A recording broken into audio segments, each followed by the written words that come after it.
amati bahwa tiba-tiba pesawat itu mengalami kehilangan ketinggian. Jadi dari yang ketinggian jelajah 35.000 kaki, dia mengalami kehilangan ketinggian, kemudian memasuki posisi vertikal, mengalami disintegrasi, dan akhirnya jatuh di Sungai Musi, di dekat Palembang. Dan itu kejadiannya sangat fatal, sangat menukik gitu kan? Sangat menukik, tidak bisa dikendalikan. Mirip dengan pola kejadian ini? Ya, betul. Tetapi pihak manufaktur yang di bagian ekor itu melakukan klarifikasi.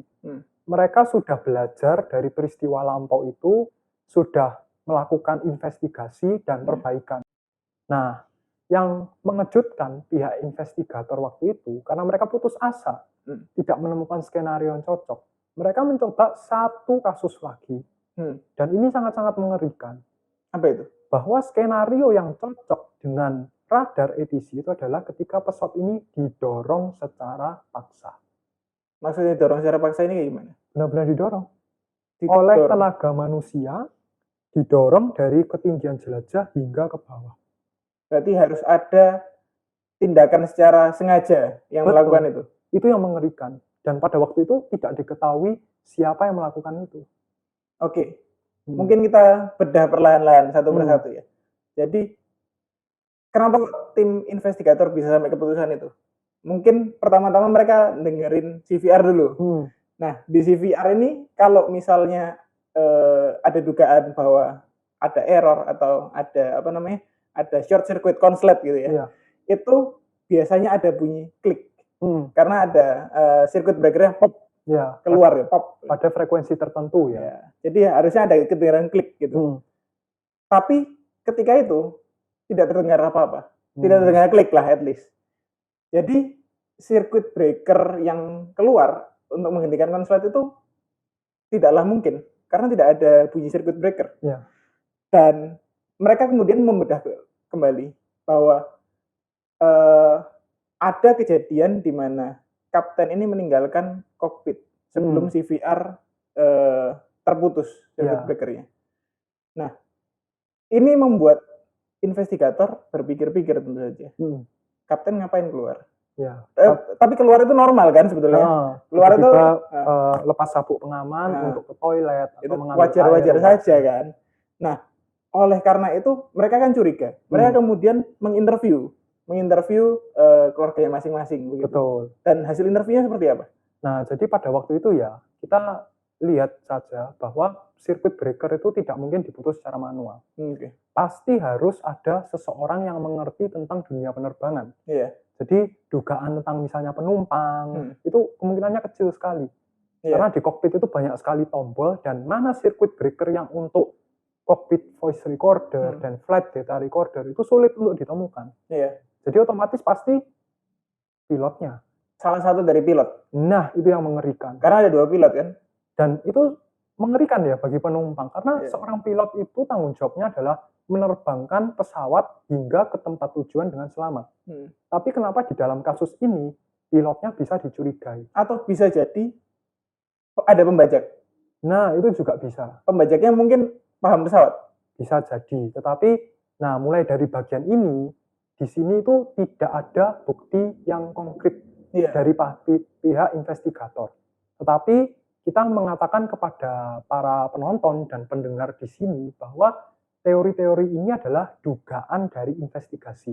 Berdasarkan hasil wawancara, kemudian bukti-bukti yang ada, mereka mencoba menarik benang merah.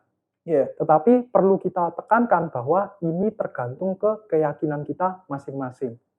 Apakah ini mau dipercaya atau tidak, silakan dianalisa secara pribadi dan direnungkan secara pribadi.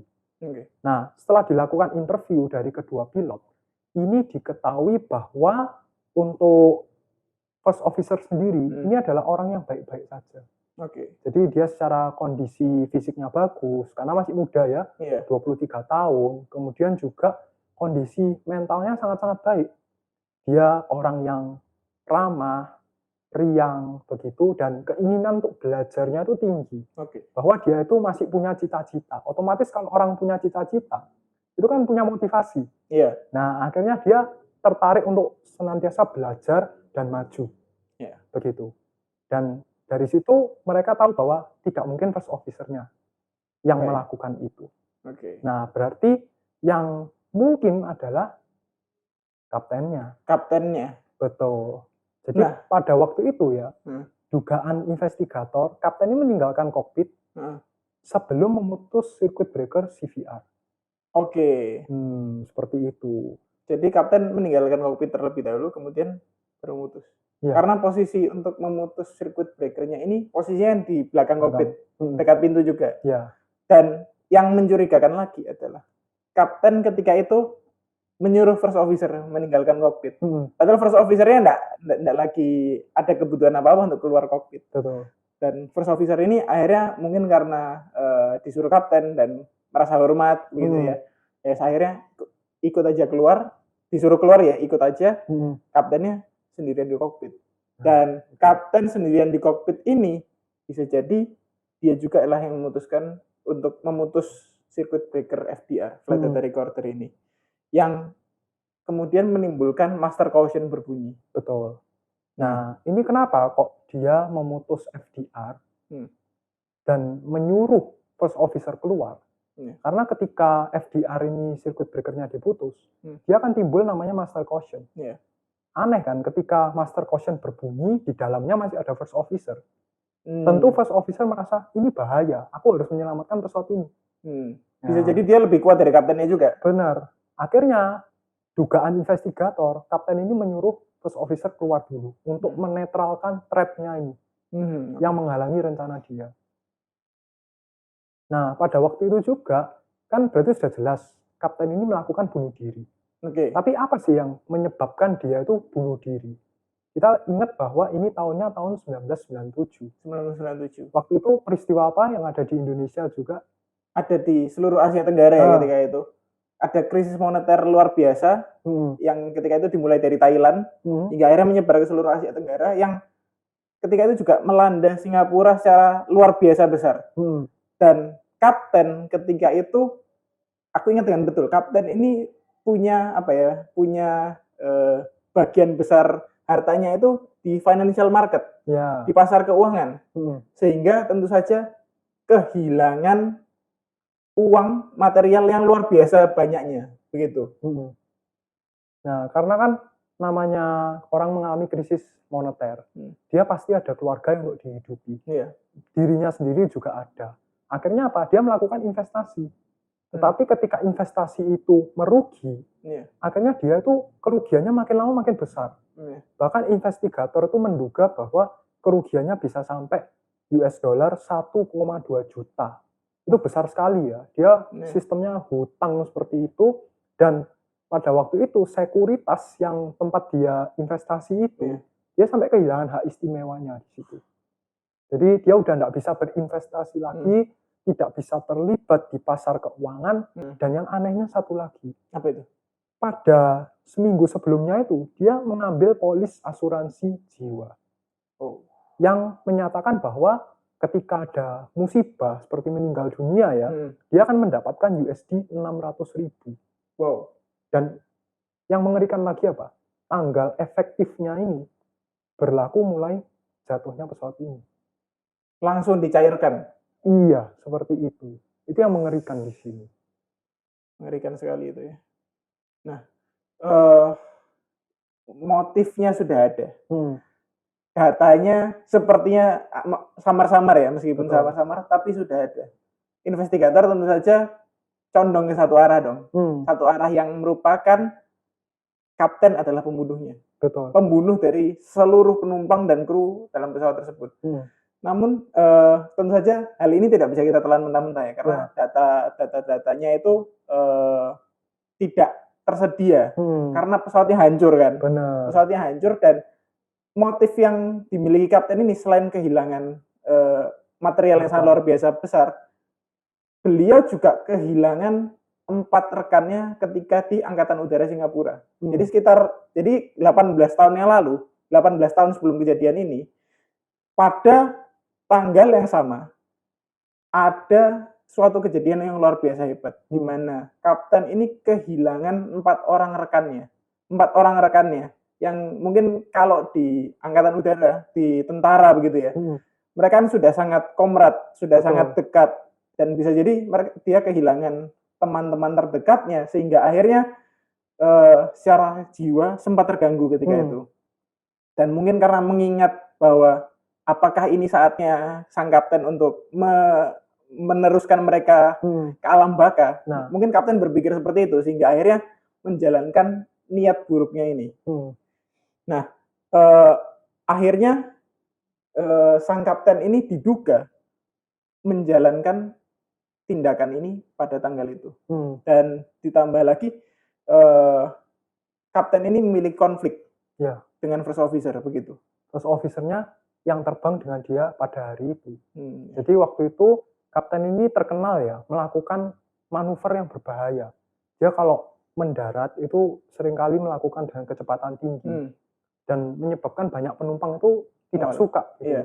Dan ketika ada first officer yang melapor, akhirnya dia mengalami demosi. Jabatannya sebelumnya training captain itu diturunkan dari kapten biasa. Nah ini tentu ada rasa balas dendam ya yang ingin diluapkan di situ. Sudah mengalami ekonominya payah, kemudian juga kehilangan teman-temannya 18 tahun yang lalu, dan juga dari sisi rekan kerjanya seperti itu, dan juga dari maskapai ini dia menerima tindakan disiplin. Karena sebelumnya juga pernah manipulasi circuit breaker CVR ini. Jadi sebetulnya kalau kita lihat rekor kapten, rekornya, pengalamannya itu, sebetulnya kapten ini bukanlah pribadi yang sangat cemerlang ya. Mendaratnya maksa, memalsukan data, dan punya rekor yang buruk lah. Kondisi psikologisnya kurang baik dalam hal ini. Dan pada waktu itu pihak KNKT ini mereka tidak berani menyimpulkan penyebab kecelakaan. Teorinya karena dari pihak Indonesia pada waktu itu takut bahwa orang-orang nanti jadi takut naik pesawat. Jadi mereka berusaha melakukan semacam cover up begitu. Tapi kita tidak bisa bilang dengan jelas memang. Karena aku yakin kalau KNKT punya bukti yang jelas, mereka bakal bilang ketika itu. Benar, karena semuanya nggak jelas. Jadi ya pasti pihak investigator juga main aman lah. Karena mereka takut dibilang menuduh sesuatu tanpa bukti kan. Tapi yang memang melakukan investigasi yang sampai ke arah motifnya kapten ini adalah pihak dari NTSB. Benar. Karena selaku produsen pesawat ya, Amerika Serikat adalah produsen Boeing 737 ini, dan mereka pernah mengalami kecelakaan yang serupa. Betul. Ketika itu pesawatnya nukik tiba-tiba, dan mereka ingin mengetahui apakah ini sama seperti kecelakaan sebelumnya. Dan mereka berkesimpulan bahwa tidak, kecelakaan ini tidak sama seperti yang sebelumnya, dan akhirnya mereka berkesimpulan bahwa pasti ada yang sengaja mendorong. Gitu. Nah, pada waktu itu juga pasti Boeing ingin cari aman kan, karena kalau misalnya mereka terbukti pesawatnya ini rusak, pasti kan nama mereka yang jelek. Nah, akhirnya mereka yang lebih fokus dalam investigasi ini. Dan seharusnya ya, apa yang bisa dilakukan oleh pihak maskapai? Pihak maskapai itu seharusnya lebih memperhatikan kondisi ekonomi dan juga psikologis dari para pilot. Terutama di tengah kondisi-kondisi ekstrim seperti krisis moneter, kemudian misalnya pandemi, dan lain sebagainya. Karena ini seringkali kesehatan mental ini seringkali dilupakan gitu. Dan kita cukup bersyukur loh, sebetulnya. Selepas dari COVID, itu at least di Indonesia ya, tidak ada kasus pilot atau kru itu secara paksa, secara sengaja menjatuhkan atau mencelakakan pesawat. Tidak ada kasusnya. Terakhir kasus yang mungkin terdengar cukup hebat itu adalah di Germanwings ketika itu. Germanwings yang sang pilot, first officer ya kalau tidak salah, first officernya itu menabrakkan pesawatnya ke pegunungan. Itu kasus kesehatan mental yang terjadi yang kami dengar yang paling baru lah. Gitu. Terima kasih kepada para penonton dan pendengar yang sampai dengan hari ini telah setia untuk mendukung kami. Jangan lupa untuk terus dukung kami dengan cara follow atau subscribe, kemudian memberikan like, komentar mengenai saran episode-episode selanjutnya yang perlu kita bahas, kemudian juga share kami di seluruh media sosial, baik itu di YouTube, Spotify, Instagram, dan TikTok. Terima kasih dan sampai jumpa di episode berikutnya.